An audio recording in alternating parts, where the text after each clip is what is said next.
Hi everyone, my name is Victor and I'm one of the authors of Technique.com. Today we're going to continue with the second section of our video. We're going to look at why we should update the Linux kernel. In the previous video we've looked at what a kernel is. We've looked at the benefits and disadvantages of updating the kernel. Alright, and when we mentioned the benefit, I talked about the fact that when you update the Linux kernel, it can result into the malfunction of the system.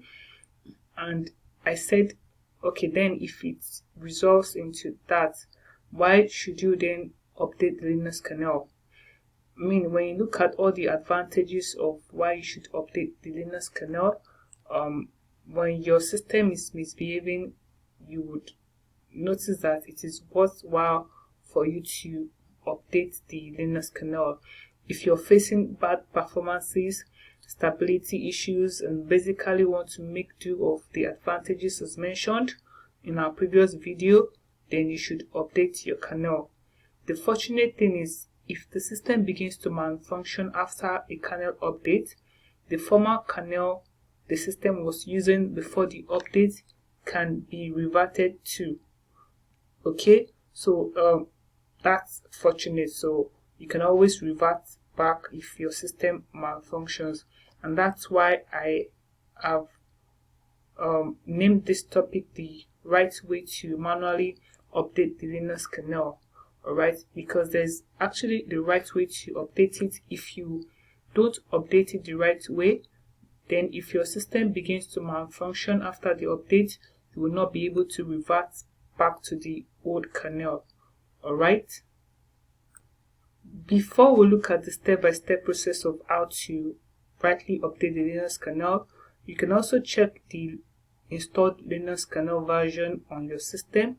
Alright, so to check the installed Linux kernel version, you use the command uname, alright, -r. It will show you the kernel version, the installed kernel version. Alright, so to check all more information about it, you can use the -a. Alright, so to tell you the time it was installed. Alright, and I've always told you, if you've been following me through my course, that you should always use the command uname --help if you're looking for how to use a command. Okay, so quick one, if you're going to be writing the RHCSA 8 exam or the SUSE Linux exam or the LFCS exam, just scroll down to the end of the website and click on the exam practice questions. Alright, it's important that you practice some questions before you write the exam.